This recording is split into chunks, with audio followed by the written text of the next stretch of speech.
Sud Radio, le 10h midi, mettez-vous d'accord, Valérie Expert. Et avec vous pour le 10h midi et les débats avec Jean-Baptiste Moreau. Bonjour. Porte-parole du think tank Agriculture Stratégie, ancien agriculteur, ancien député. Arnaud Stéphane, fondateur de l'agence La Note de Com. Bonjour. Frédéric Fougera, président de Tenkan Paris. C'est une agence de communication. Vous êtes spécialiste en communication et vous avez publié Anthologie de la com aux éditions Bréal Studirama. Et Mehdi Raïch. Bonjour Mehdi, analyste politique. On va revenir sur la condamnation de Boualem Samsal. Ce matin, le recteur de la Grande Mosquée de Paris était l'invité de Jean-Jacques Bourdin et il a réclamé la grâce de Boualem Samsal. Il a dit que cette grâce était possible. Vous écouterez un extrait. Procès libyen, une peine dissuasive, entre guillemets, de 7 ans de prison contre Nicolas Sarkozy, et qui a été requise contre Nicolas Sarkozy, et puis Bardella et Maréchal en Israël. Qu'en pensez-vous? On commence avec vos coups de cœur, vos coups de gueule. Frédéric Fougera, on va commencer avec vous. Alors Valérie, bonjour. C'est un coup de gueule. Je vais souvent revenir, je pense, sur l'ultra administration, bureaucratie. Et là, avant ce coup de gueule, je voudrais vous rappeler que je suis depuis toujours un militant contre les discriminations. C'est pour pas me faire attaquer ou ne me faire prêter des propos qui ne sont pas les miens. Et comme j'aime à le préciser, contre toutes les discriminations. C'est-à-dire ne pas être jugé pour ce que l'on est, une femme, un gros, un noir, un handicapé, une lesbienne, un senior, mais seulement pour nos actes. Et j'insiste sur lutter contre toutes les discriminations et pas seulement contre celles qui nous dérangent, en fermant les yeux sur les injustices qui nous indiffèrent, voire sur celles qui nous arrangent. Et la lutte contre les discriminations, pour laquelle j'ai œuvré, n'est malheureusement pas un domaine où notre pays peut se vanter de vraiment briller. La haine de l'autre est même de plus en plus exprimée publiquement, parfois assumée, parfois même revendiquée. Et face à cela, comment s'organise l'État ? Alors on a des ministères, on a des directions, on a des sous-directions, et puis on a une démultiplication de comités, de hauts commissariats, de délégations interministérielles, à l'égalité, à la lutte contre les discriminations, le racisme, l'antisémitisme, la haine LGBT, au handicap, à l'accessibilité, aux droits de l'homme. Et là, je pourrais tenir 1 heure. Alors, est-ce qu'on a voulu donner à chaque thématique une ou plusieurs organisations pour montrer l'importance qu'on lui accordait?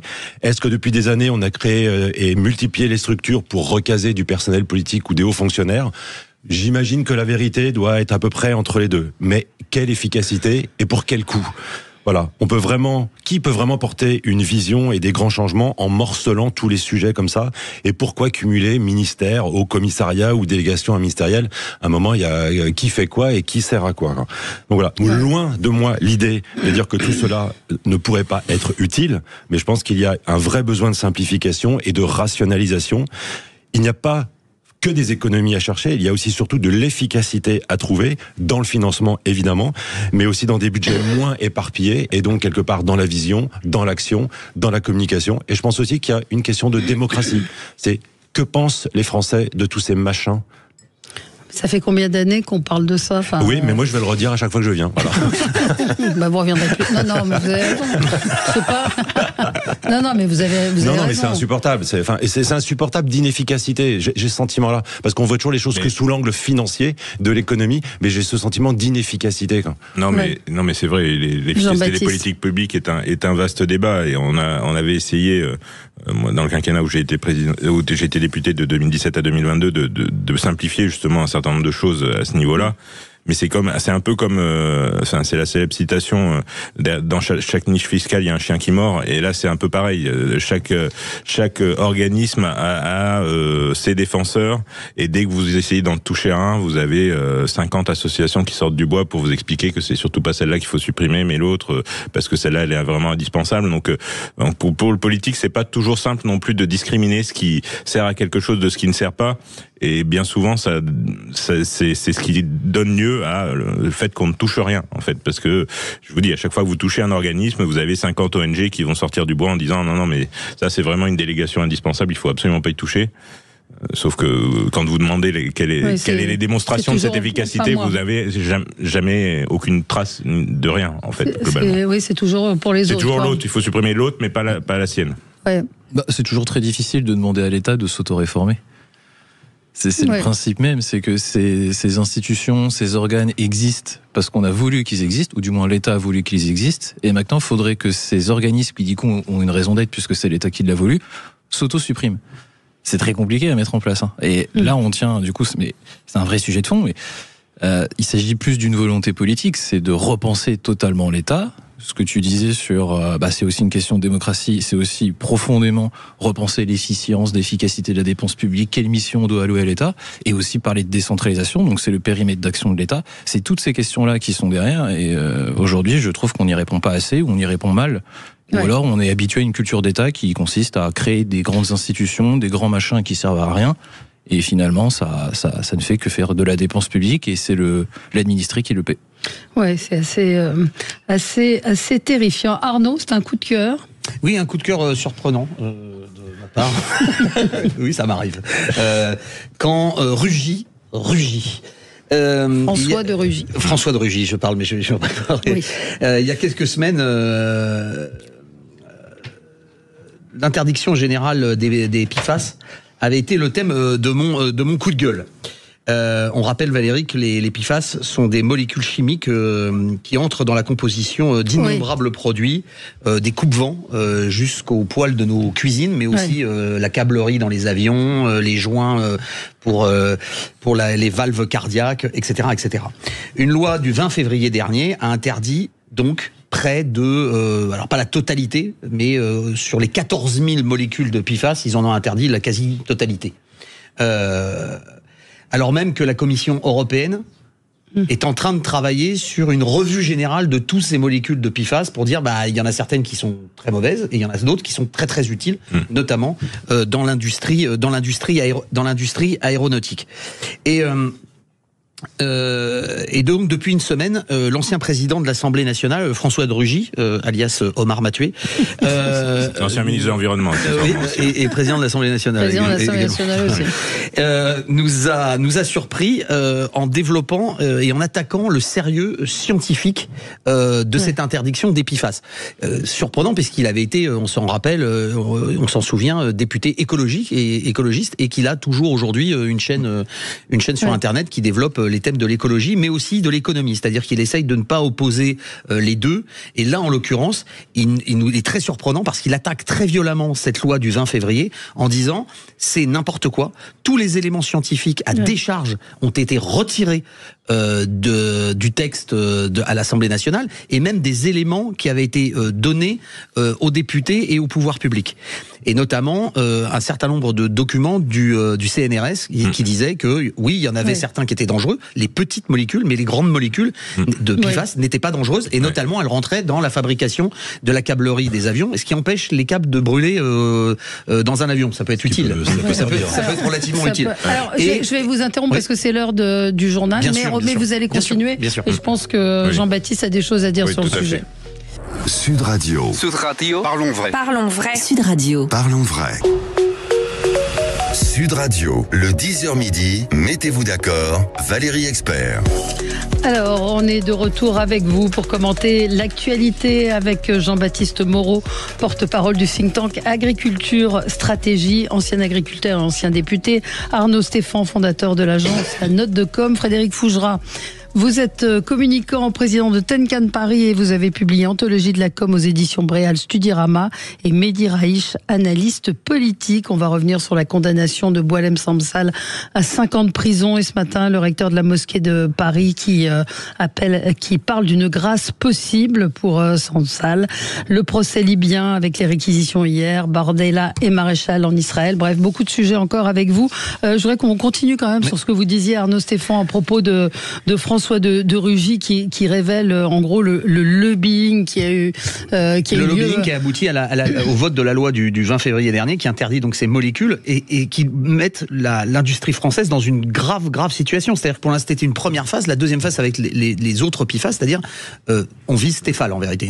Pour être très clair, c'est Tefal qui serait la victime mais définitive de cette interdiction si elle devait être élargie. Aujourd'hui, déjà, ça touche énormément de pans de l'industrie française, aéronautique, médecine, médicaments, etc., et notamment les valves cardiaques.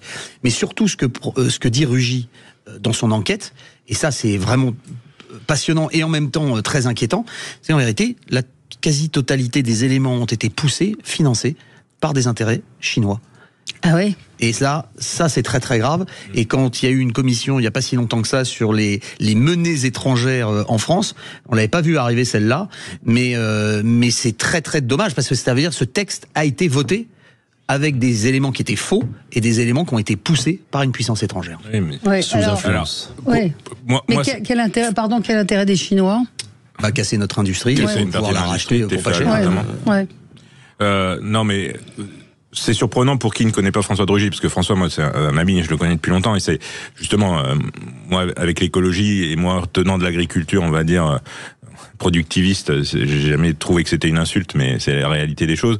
On nous a souvent opposés, alors qu'on a souvent été d'accord avec François pour le coup, parce que c'est un écolo pragmatique. Et c'est surtout un écologiste qui fait confiance en la science, d'abord et avant tout, à la différence d'un grand nombre d'écolos qui sont dans les croyances et qui, effectivement, pour peu qu'il y ait une ONG qui déclare une chose, vont s'engouffrer derrière. Et les PFAS, c'est typiquement ça. C'est aujourd'hui quelque chose qui est défendu depuis longtemps par un grand nombre d'ONG, l'interdiction généralisée des PFAS, sans qu'ils sachent vraiment savoir pourquoi ni comment, et sans surtout connexion avec la science, effectivement. Et comme tu le disais, la problématique, c'est que les PFAS, effectivement, il y en a des dangereux, et effectivement, il y en a qu'il faut interdire. Et d'ailleurs, on a des agences de sécurité, on a l'ANSES qui sont capables de dire la dangerosité des produits et de les interdire sans passer par la loi. Il n'y a pas besoin de loi pour interdire des produits dangereux. Aujourd'hui, on a des agences sanitaires qui font très bien le boulot. Il n'y a pas besoin que le législateur vienne surajouter des choses, et surtout qu'il surajoute en fonction de croyances plus qu'en fonction de la science. Et on a la preuve là, où on va y voir une interdiction peut-être généralisée des PFAS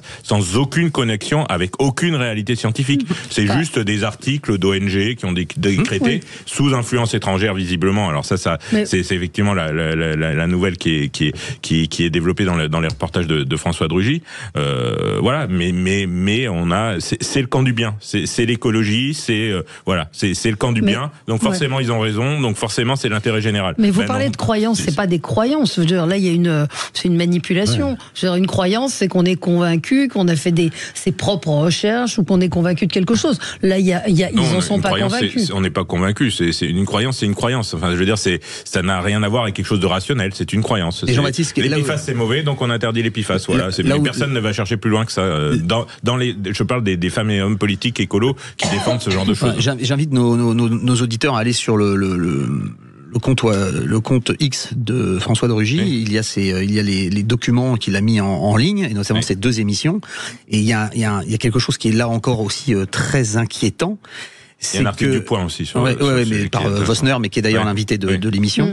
Ce qui est très inquiétant aussi, c'est on voit un scientifique du CNRS qui est spécialisé dans le sujet. Et il avait été interviewé pour l'émission Complément d'enquête. Ah oui. Et tout son passage a été supprimé. Ah non, mais ça de ce côté-là, vous verrez jamais l'enquête que de François de Rugy dans Complément d'enquête ou dans Envoyé spécial, je vous le garantis. Parce que de toute façon, ils ont un parti pris. Donc le camp du bien, c'est les écolos, donc ils ont forcément raison. Donc s'ils font une enquête, ça sera à décharge pour expliquer que les PFAS c'est ultra mauvais. Et effectivement, c'est les méthodes de Complément d'enquête et Envoyé spécial. J'en ai été victime plus ou moins. J'ai été interviewé plusieurs fois des heures durant, 2, 3, 4 heures, sans jamais qu'il passe une seule minute dans les reportages. C'était une fois sur la FNSEA, une fois sur le glyphosate. Parce que je n'allais pas dans le sens de ce qu'ils avaient envie que je dise, et donc ils m'ont interviewé pendant 4 heures et ils n'ont pas passé une seule seconde. C'est une escroquerie intellectuelle. Envoyé spécial et Complément d'enquête, ce sont des escroqueries intellectuelles d'émissions. Parce que moi, on les a reçus pour ce document sur les PFAS, c'était assez puissant et assez inquiétant. Ce sont des inquisiteurs, c'est-à-dire qu'ils ont un point de vue au départ, ils développent ce point de vue, tout point de vue contraire est soit ridiculisé, soit ignoré, et donc ce n'est absolument pas de l'enquête d'investigation, c'est tout sauf de l'investigation, c'est de l'inquisition. Je vais faire un parallèle avec Dominique Voynet et le nucléaire français. C'est la même logique. C'est-à-dire qu'il y a eu un lobbying qui s'est passé, on est plus dans la croyance et dans l'idéologie, et au final, on se retrouve à dynamiter la totalité d'un secteur industriel. C'est le même type de logique derrière. Mehdi, c'est un coup de cœur C'est coup de cœur, coup de gueule, je sais pas encore. Vous avez... Coup de projecteur. Oui. Alors, ça va être un peu parce que ce sujet me tient particulièrement à cœur, donc football. Non, pas du tout. Je souffre en ce moment avec Manchester United. Le voile. Alors, le voile. C'est les voiles. Alors, je vais commencer par parler d'abord d'une fille. J'aimerais que vous soyez très attentifs à ce que je vais dire, qui s'appelle Aïcha. Peut-être que personne ne la connaît. C'est une jeune saoudienne de 6 ans, enfin qui avait 6 ans à l'époque, qui a été mariée à un homme de 51 ans. Et qui ensuite a consommé le mariage lorsqu'elle en avait 9 et lui 54. Je sais que là, le sujet est lourd, donc visiblement, tout le monde est choqué. Et si je vous dis maintenant que ça, c'est le prophète de l'islam, Mahomet. C'est dans la charia, c'est dans les hadiths sahih, c'est dans le Coran, sourate 65, verset 4, et sahih Bukhari 14-22c, pour ceux qui chercheront la source. Pourquoi je dis ça ? Maintenant, le dégoût que vous avez sur ce que je viens de dire. Imaginez un homme de 54 ans avec une petite fille de 9 ans. Gardez-le très bien en tête. C'est une expérience de pensée. Maintenant, une fois que vous avez ça en tête, je vais vous poser la question suivante. Je ne veux pas forcément que vous y répondiez, je veux vraiment que vous l'ayez en tête.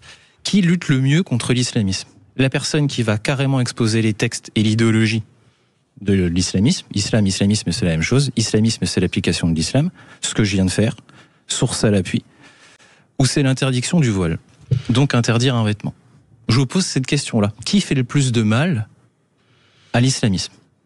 Moi qui parle directement du texte et qui utilise la même méthode que les fréristes, les mêmes textes, ou Bruno Retailleau qui va interdire le voile. Je vous pose juste la question. Et ayez toujours le dégoût que vous avez sur la situation que je viens de décrire.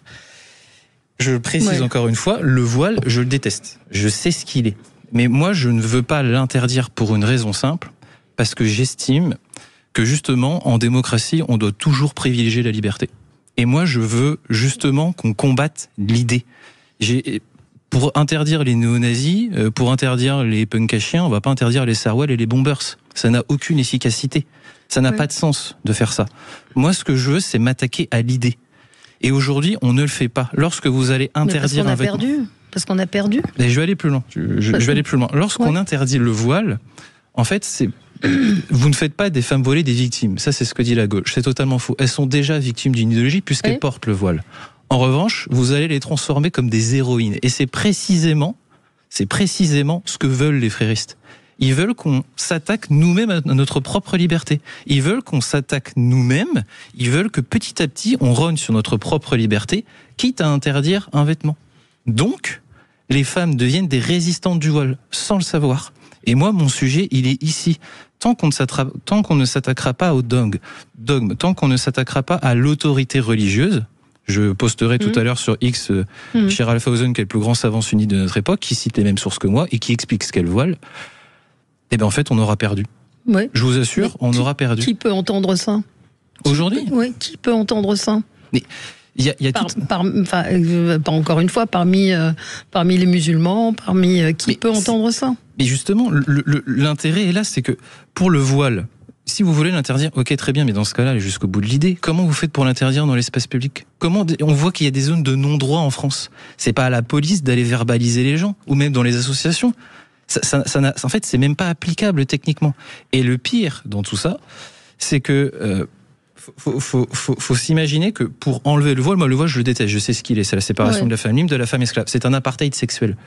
Mais l'efficacité de la chose, en fait, c'est précisément se dire qu'en France, justement, puisqu'on n'est pas une théocratie, on est une démocratie qui doit défendre les droits et libertés des individus, vous devez créer l'environnement propice pour que les femmes doivent vouloir enlever le voile. C'est pas en interdisant et en obligeant ces femmes de l'enlever qu'elles vont l'enlever. Il faut créer l'environnement propice, donc c'est-à-dire directement s'attaquer à l'idée pour qu'elles puissent l'enlever. Mais aujourd'hui, on ne le fait pas. Et c'est quelque chose qu'on ne fait pas assez. C'est pour ça que j'ai beaucoup aimé l'intervention de mon Chipour, je crois que c'était sur Europe 1 et CNews. Justement, il commence à citer le texte. Il commence à citer la sourate. Il parle de la sourate An-Nisa, la sourate 4 des femmes. Et là, tous les gens disent, bah oui, c'est super, mais pourquoi personne ne le dit ? Bah oui, aujourd'hui, on le fait pas. Ce sujet, il est ici. Si vous voulez vous attaquer à eux, parlez directement du texte. Ils font tout. Les fréristes, ils font tout pour ne jamais en parler. C'est ça. Et surtout, je suis d'accord avec ce que dit Mehdi, et les caricatures dans lesquelles se livrent un certain nombre de politiques aujourd'hui sur ces problématiques de voile, en fait, ça ne sert juste que l'intérêt des islamistes, parce que l'intérêt des islamistes, c'est de regrouper l'ensemble des musulmans derrière eux, en expliquant que tous les autres sont contre eux, quoi, globalement. Et donc, cette stigmatisation et ces caricatures à l'extrême servent juste les intérêts des islamistes, en réalité. Moi, en tant que député, j'ai porté, à l'époque, je m'étais fait traiter de doigt de pied de l'extrême droite de Renaissance, parce que j'avais voulu interdire le voilement des fillettes. Parce que pour le coup, le voilement des fillettes, moi j'ai pas de problème à ce que les gens portent le voile à partir du moment où ils ont leur libre arbitre. J'ai un problème à partir du moment où on l'oblige, notamment des gamines de 7 ou 8 ans, parce que là c'est de l'endoctrinement, et là on est en face d'un problème. Et celles qui sont dans certains quartiers qui n'ont pas d'autre choix que de le porter, sinon elles se font tabasser ou insulter, ou traiter de pute. Ça on est bien d'accord. Ça on est bien d'accord, mais je suis pas, comme le dit Mehdi, je suis pas sûr que ce soit l'interdiction qui va être de fait non fonctionnelle, qui va changer quelque chose à la problématique, honnêtement, là-dessus. Il y a peut-être on va continuer d'en débattre. On va marquer une pause puis on va écouter ce que disait le recteur ce matin. Sud Radio. Parlons vrai. Sud Radio. Parlons vrai. Sud Radio, le 10h midi, mettez-vous d'accord, Valérie Expert. Et de retour avec vous, nous parlions du voile et de sa potentielle interdiction, des idées qui circulent mais qui sont difficilement applicables. Écoutez ce que disait le recteur de la mosquée de Paris qui était invité ce matin de Jean-Jacques Bourdin à propos du voile. Malheureusement, je ne peux pas vous répondre. Que dit le Coran ? Le Coran parle de pudeur, comme dans les autres religions monothéistes. Oui. D'accord ? Il n'y a pas un vêtement spécifique en islam. D'accord ? Il y a la notion de pudeur. Vous allez dans le judaïsme, vous allez dans le christianisme, la femme, il y a tout ce côté de la pudeur. Et à partir de là, chacun l'interprète à sa manière. Parce que le verset coranique en question, il parle des femmes du prophète. Mais en même temps, moi, je ne peux pas aujourd'hui, devant vous, Monsieur Bourdin, excusez-moi, mais une femme qui a envie de le porter librement, qui n'est pas obligée de le porter, moi, je ne peux que la soutenir. Alors c'est faux. Là, je vous dis, tout ce qui vient d'être dit vient d'être faux. La pudeur n'est jamais mentionnée dans le texte. C'est la sourate 33, verset 59. Et ça dit quoi ? On va voir le tafsir, parce que dans le sunnisme, qui est l'islam majoritaire, et ce monsieur est sunnite, on va voir le tafsir. On va voir Al-Tabari, qui est Shir al-Mufassirin, c'est le plus grand des exégètes de l'islam sunnite. On va voir Ibn Kathir, qui est le deuxième, c'est le Scottie Pippen de l'islam, je vais l'appeler comme ça. Et donc Eh bien, il précise que le voile ne sert qu'à la séparation de la femme libre de la femme esclave. La pudeur n'est jamais mentionnée. Je vais même plus loin. La pudeur, c'est ce qu'on appelle la aura dans l'islam. Et elle est codifiée. Il y a la aura de la femme libre, qui va de la tête aux pieds à l'exception du visage et des mains. Ça correspond au hijab ou djilbab. Et il y a la aura de la femme esclave. Et là, elle est entièrement voilée. Non, elle, c'est du genou jusqu'au nombril. C'est la même que l'homme. Et d'ailleurs, vous pouvez même trouver un hadith sahih, je ne sais plus lequel, je vais le mentionner dans l'extrait, où Omar ou Abou Bakr, je confonds toujours l'un des deux, frappe une femme esclave parce qu'elle prie, parce qu'elle est musulmane. Il lui dit non, le voile, c'est pour les femmes libres. Ce qu'il vient de dire, c'est faux. La pudeur, c'est un argument marketing. Mais entre vous et le recteur de la mosquée de Paris, la plupart des musulmans vont avoir envie d'écouter le recteur. Il n'y a pas de clergé dans l'islam, c'est ça qui est pratique. C'est pour ça qu'on parle de savant. On parle de savant de l'islam. Lui, il n'est pas savant.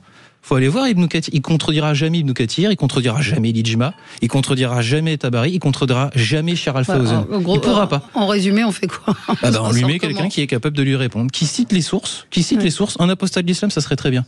On lui met quelqu'un qui lui cite les sources, qui lui cite le consensus, le fiqh, et vous verrez, il changera directement de discours. Ouais. Mais ce qu'il vient de dire est faux. Et maintenant, on s'en sort comment du débat sur le voile dans le sport, sur on critique. Ouais. Et puis à un moment, on va créer un environnement propice pour que les femmes se disent mais en fait, j'ai pas envie de porter ça sur la tête. Mais c'est l'inverse qui s'est passé. Il y a 20 ans, il n'y avait pas autant de femmes qui portaient le voile. Donc ça veut dire qu'on a créé un environnement qui fait qu'aujourd'hui, elles le portent. Oui, parce qu'on a poussé au droit à la différence, on a poussé les grands frères, les associations pour acheter la paix sociale en banlieue. On sait très bien, et ça a été documenté. Il y a beaucoup d'ouvrages sur le sujet.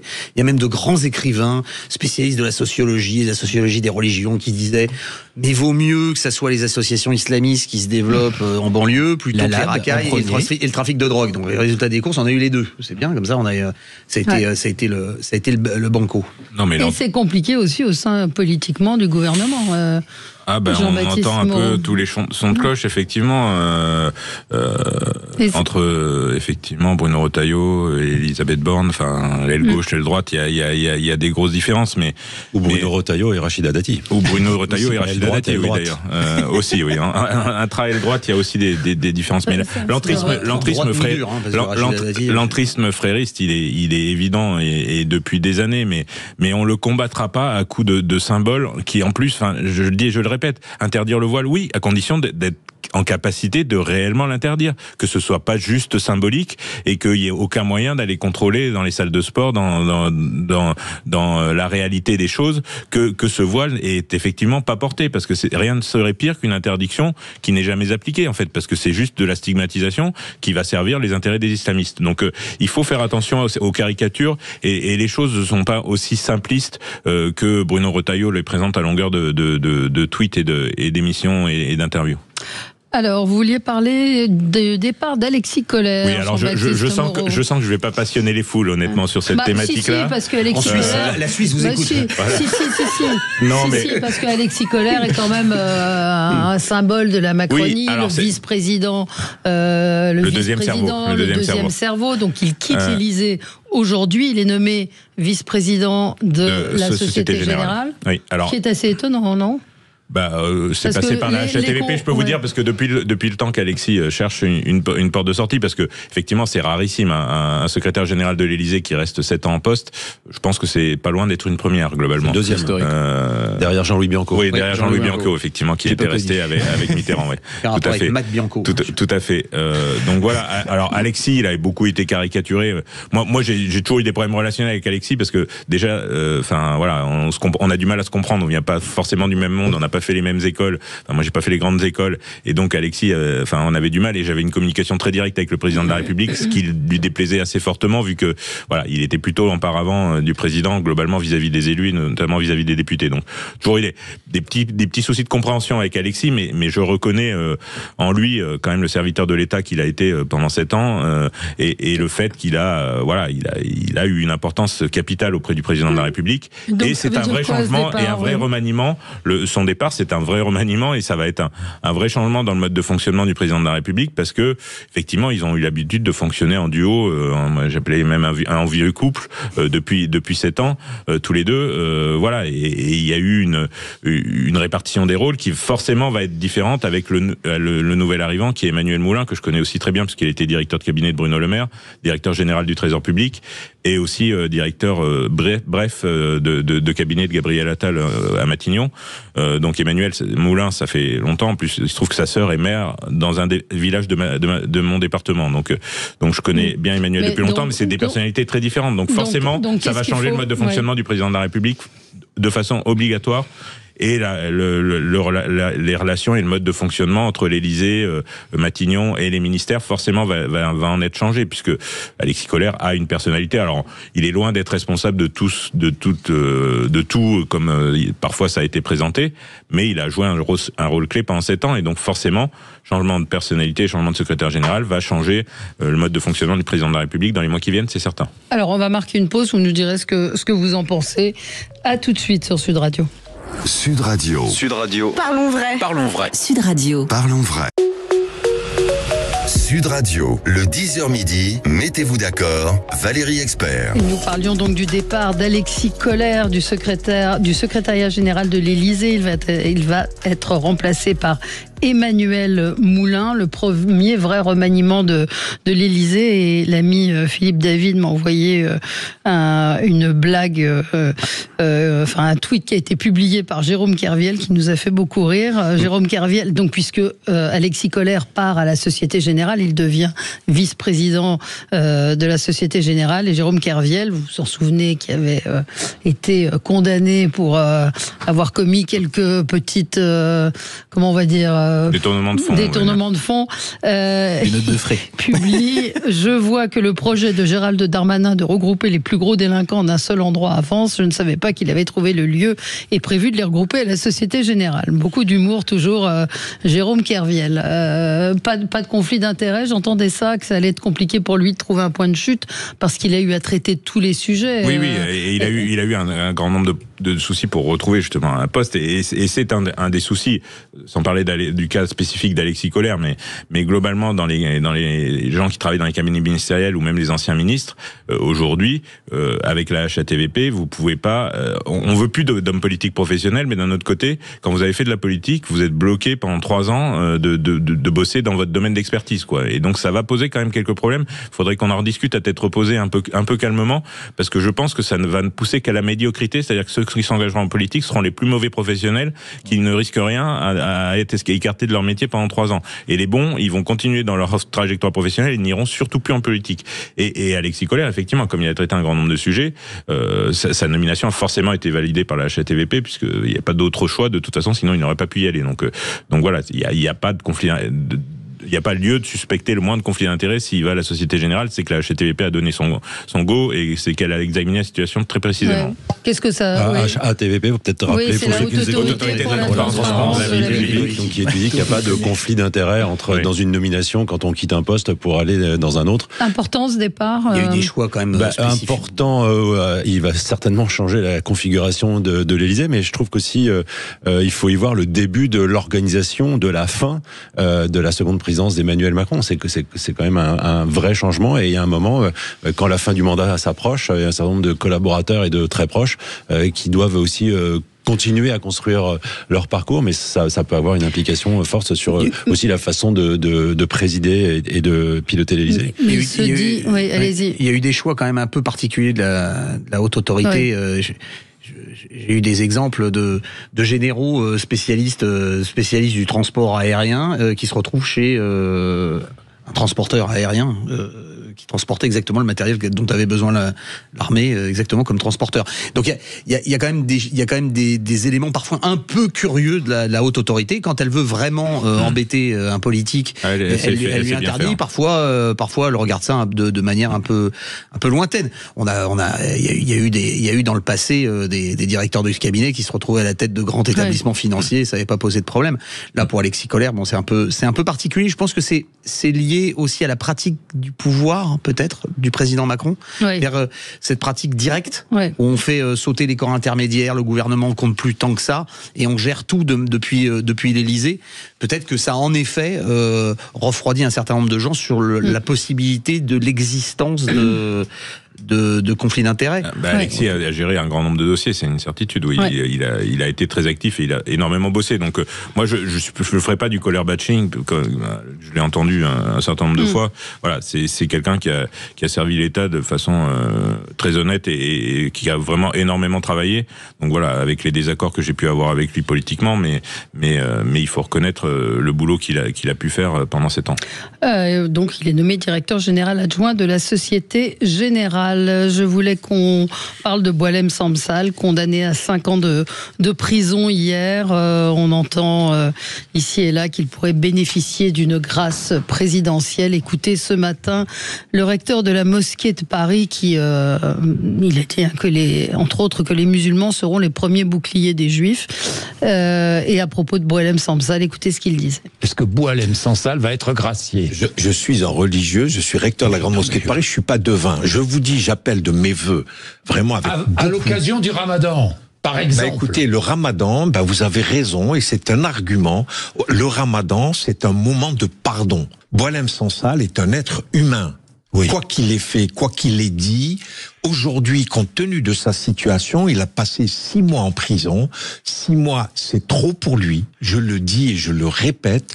J'espère de tout mon cœur qu'il soit gracié et qu'il revienne au moins retrouver son épouse qui est elle-même souffrante. Voilà. Je vois un tweet d'une personne qui connaît assez bien le dossier qui dit: quand on connaît les liens étroits du recteur de la mosquée avec l'Algérie et son régime, on aurait pu s'attendre à ce qu'il défende vent debout Françoise Imray, l'avocat juif de Boualem Samsal, interdit de territoire précisément pour cette raison. Que le recteur garde son bouclier comme pour les insoumis, c'est merci mais non merci. Bref, ça vous a fait sourire. C'est un être humain, donc on est content d'apprendre que c'est un être humain. Là, il y aurait besoin de cours de com. Alors peut-être on vous a pas beaucoup entendu. Non, mais aujourd'hui, Frédéric Fougera, puis après Mehdi. Sans vouloir faire de l'ironie, quand j'ai entendu le recteur, je croyais que c'était en fait un ambassadeur de l'Algérie qui parlait. C'est dire que quand on n'a pas l'image ou quand on n'a pas la fonction au son, on peut se faire des idées. Moi, je voudrais revenir sur cette libération qui m'a l'air très programmée. En tout cas, j'ai lu il y a quelques semaines dans le média l'important.fr de Claude Pasternak un papier, je crois que c'était dans l'important.fr, qui expliquait que dans quelques semaines, Boualem Sansal sera condamné, qu'il n'y avait pas d'autre issue, mais qu'immédiatement certaines autorités en appelleraient à sa grâce, et que la grâce interviendrait, et que comme ça, la situation finalement s'apaiserait, se réglerait, sans que l'Algérie ne perde la face. J'ai trouvé ça surprenant de le lire, il n'y avait pas de source et puis personne ne reprenait cette information. J'ai le sentiment que c'est exactement ce qui est en train de se dérouler. Donc quelque part une farce où chacun garde, où on ne perd plus la face, mais où en tout cas on finit par une issue favorable à Boualem Sansal, même si c'est quand même une insulte quelque part de le condamner parce qu'il a osé penser et parler. Mehdi, ça vous a fait il y aurait tellement à dire sur tout ce qu'il dit. Je pourrais faire une analyse d'1 heure sur son discours. Mais je vais rebondir sur ce qu'a dit Frédéric. Je pense pas que c'est l'Algérie qui perd la face, pour le coup. Je pense que c'est la France qui perd la face. Et l'Algérie, au contraire, et j'ai pas lu l'article, mais je serais curieux de lire l'article de l'important.fr. Mais ils ont raison. L'option, en fait, il y a que 2 options possibles pour l'Algérie. Soit on prend l'option de la grâce et ils en sortent grandis. Dire que regardez, c'est nous qui allons le libérer. C'est pas vous qui faites pression. Vous n'avez pas le pouvoir pour le libérer. C'est bien la manipulation. Exactement. C'est nous qui le faisons. C'est nous les grands de l'histoire. Donc là, du coup, c'est l'Algérie qui s'en sort. Soit du coup, il le laisse croupir en prison jusqu'à sa mort. Et c'est encore une fois l'Algérie qui monte les gros bras. Donc le discours que fait passer, je suis d'accord, pour moi c'est le directeur de la communication de l'Algérie qui parle du gouvernement algérien. Il fait exactement passer ce message. En fait, ça va être à nos conditions et c'est nous qui avons le calendrier en main. Voilà, le message est passé. Oui, c'est ça. C'est ce que... on est maître du temps. C'est la difficulté de l'organisation de l'islam comme religion en France, d'ailleurs. Le recteur de la mosquée de Paris est forcément sous influence algérienne. C'est comme ça. C'est comme ça, c'est écrit depuis le début, ça a toujours été comme ça, et d'ailleurs il reçoit ses ordres, il est formé là-bas, enfin bon bref, la réalité elle est là, donc nous organisons nous-mêmes le vide juridique de non-organisation de l'islam en France, en laissant de l'influence de certains pays. Il y a le Maroc pour d'autres organisations, structures, il y a les frères musulmans, même si l'UOIF a été dissoute. Mais je crois qu'elle s'est reconstituée sous un autre nom. Mais on peut pas interdire une fin. Voilà. Et vous avez la grande mosquée de Paris qui est le bras armé, j'allais dire, mais le bras de communication et d'influence de l'Algérie en France. Quand vous avez une communauté musulmane qui est aussi large que celle que nous avons en France, c'est la première en Europe. La plus importante communauté musulmane en Europe, c'est la France. Plus forte qu'en Allemagne. Oui. Et plus forte qu'en Belgique, proportionnellement. Nous avons la plus grande, numéro 1. Et particulièrement avec le poids de l'Algérie, en plus dans cette immigration, y compris origine 2e, 3e génération. Waouh! Je trouve ça extrêmement. Là aussi, on parlait d'influence tout à l'heure sur l'histoire d'Epiphanes, pardon. Là, sur cette histoire-là, on voit bien même un certain nombre de personnalités politiques qui font des déclarations extrêmement étranges. Emmanuel Macron. Emmanuel Macron le premier qui fait quelque chose d'un peu curieux, un pas de deux. On a vu un ancien Premier ministre de la République française, Premier ministre du président Jacques Chirac, qui a tenu des propos extrêmement curieux. Une ancienne candidate à la présidentielle. Et une ancienne candidate à l'élection présidentielle. Elle aussi. Et d'ailleurs, elle a eu l'honneur de faire la une d'un journal algérien en disant que l'Algérie avait quand même des amis en France. Avec Jean-Michel Apathy, donc Ségolène Royal. Et Benjamin Stor. Le recteur, c'est exactement ça. Oui, c'est ça. Il vient de montrer de quoi, enfin, c'est pas de quoi ils sont capables, c'est pas ils, mais bien dire, voilà, c'est moi l'autorité. Ça fonctionne. C'est comme ça que ça va fonctionner. Non, mais effectivement, ça sent l'histoire cousue de fil blanc et la chorégraphie préparée à l'avance avec la grâce présidentielle de Boualem Sansal. Mais c'est juste, tout ce qu'on peut lui souhaiter. Oui, pour lui, c'est la seule porte de sortie maintenant qu'il est jugé, effectivement. Ça reste inadmissible quand même la façon dont tout ça se passe et d'une hypocrisie fabuleuse sur la pseudo-indépendance de la justice algérienne. Et au final, on va les remercier. Oui. Absolument. Ils auront réussi leur coup. Bien sûr, ils auront réussi.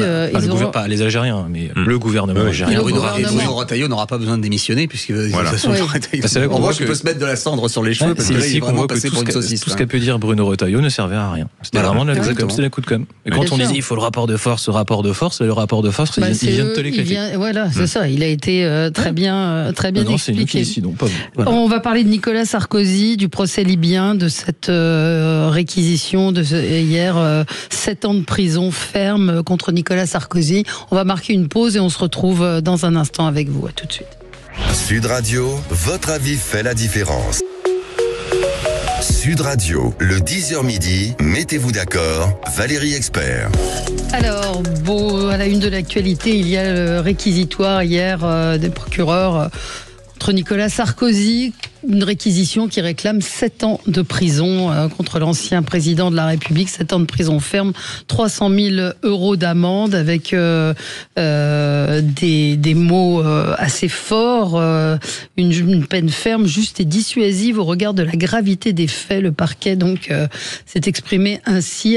Il accuse Nicolas Sarkozy d'avoir noué un pacte de corruption avec l'infréquentable dictateur libyen Mouammar Kadhafi pour ses ambitions politiques dévorantes.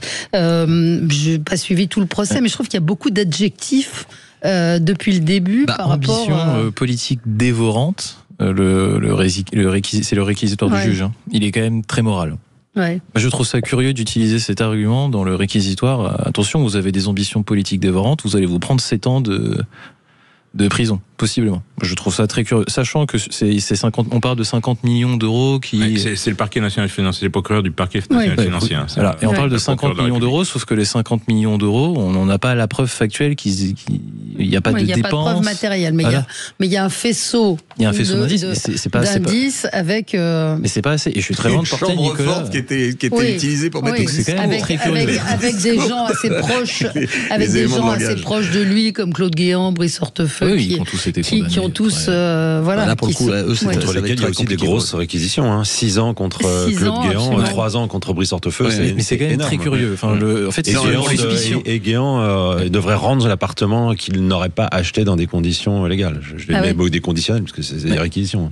C'est quand même faire un 7 ans sur une suspicion. J'ai jamais vu ça. Sur une décision. Moi, je connais pas suffisamment le dossier pour m'exprimer, mais c'est vrai que le PNF a une difficulté, c'est que il est obligé de se faire des crânes, comme on dit, sur des grosses affaires comme ça, parce que le reste du bilan du PNF. Il est assez moyen en fait. Il y a beaucoup d'affaires qui sont tombées à l'eau. Il y a beaucoup de gens qui se demandent si finalement cette histoire de PNF elle était bien légitime, qu'elle n'était pas autre chose qu'une prise de décision dans l'affolement général de l'affaire Cahuzac. Et puis il y a eu trop de grande liberté d'un parquet dont on a eu peur de critiquer l'action parce qu'on était des politiques et que les politiques ont mauvaise conscience parce que il y a quand même il y a eu en tout cas un paquet de brebis galeuses et qu'il était extrêmement difficile de s'attaquer au parquet national financier. Il n'empêche qu'il y a des pratiques extrêmement curieuses de ce parquet, l'écoute des avocats, un avocat et un client. J'arrive pas à comprendre comment on a pu autoriser ça. Je ne comprends pas. Et puis le filet dérivant des écoutes où on met des gens sur écoute pendant 1 an. En se disant qu'à un moment donné, ils vont bien finir par dire une bêtise ou avouer un autre délit annexe sur lequel on pourrait ouvrir une autre enquête qui permettrait enfin de coincer cette personne. Donc voilà, j'ai pas beaucoup d'illusions sur Nicolas Sarkozy, encore moins sur ses co-accusés.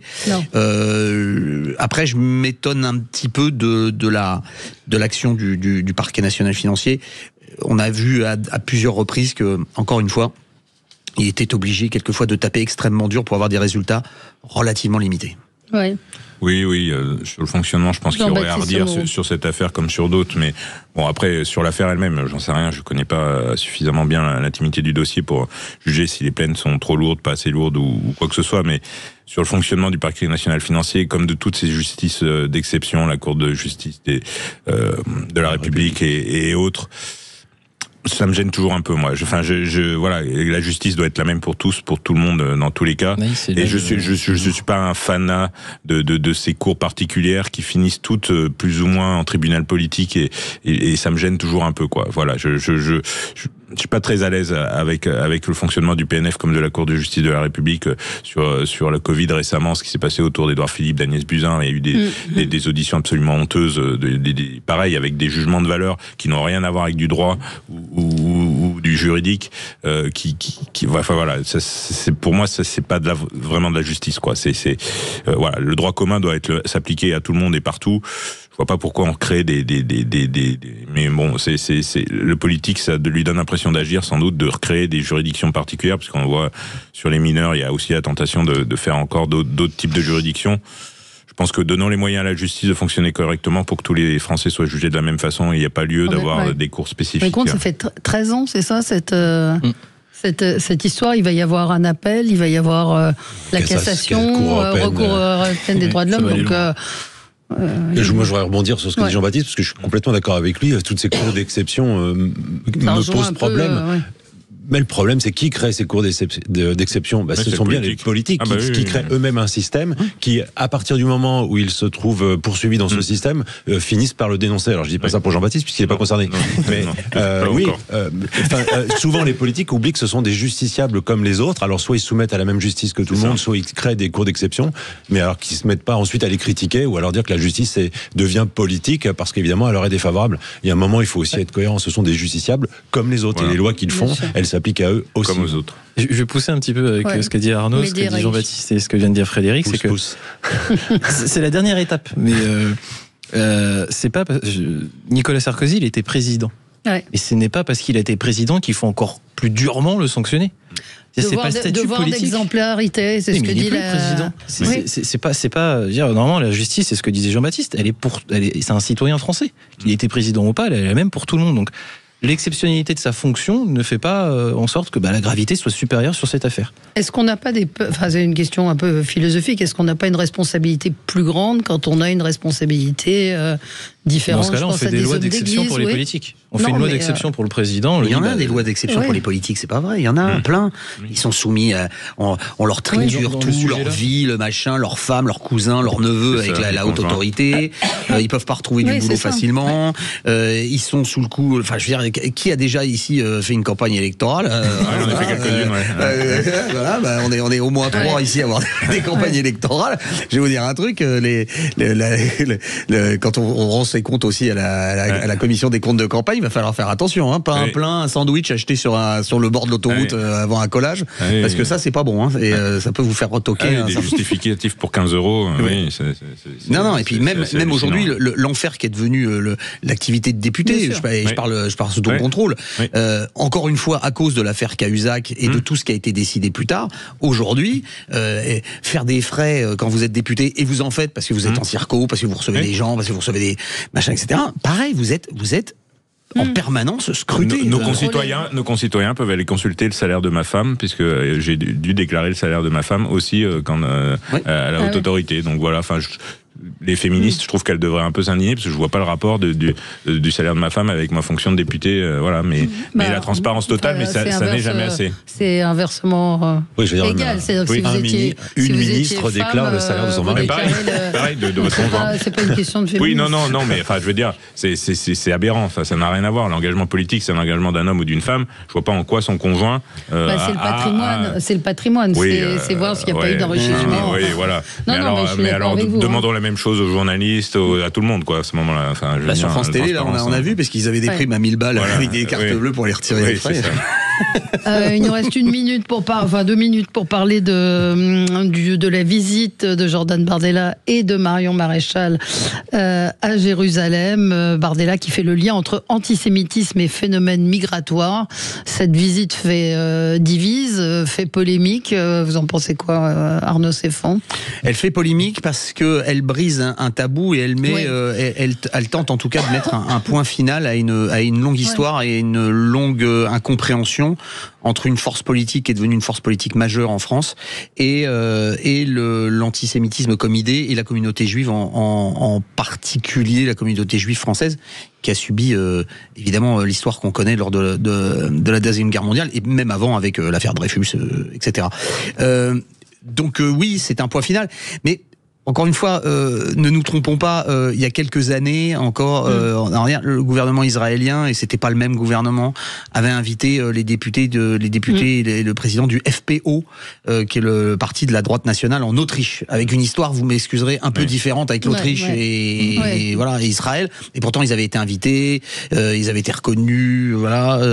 Les partis du nord de l'Europe aussi, des partis nationaux du nord de l'Europe, les vrais Suédois, etc., avaient été invités en Israël.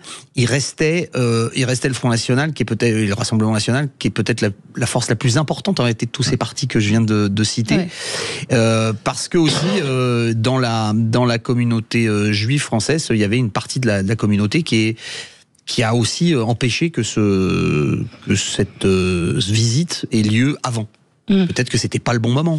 Je juge pas, vraisemblablement d'ailleurs, mais que c'était pas le bon moment. Le moment aujourd'hui est arrivé, et je crois que le fait de voir Marion Maréchal au Yad Vashem déposer une gerbe à la mémoire de Roland de Bergy, qui était juste parmi les nations militantes du Front National, je pense dit beaucoup, et met en tout cas pour la famille Le Pen un point final à beaucoup. Mais que certains refusent et n'acceptent pas. Hein. Oui, mais d'accord, mais enfin bon, mais ça y est, ils y sont allés, c'est la première fois, c'est fini, c'est... Un mot, Frédéric. Un mot, de la même façon qu'il ne faut pas confondre islam et islam politique, il ne faut pas confondre la communauté juive et le gouvernement israélien. Et j'ai particulièrement apprécié les propos de Yonatan Arfi, le président du CRIF, qui a dit très clairement sa désapprobation sur cette visite et sa désapprobation de l'invitation du gouvernement israélien.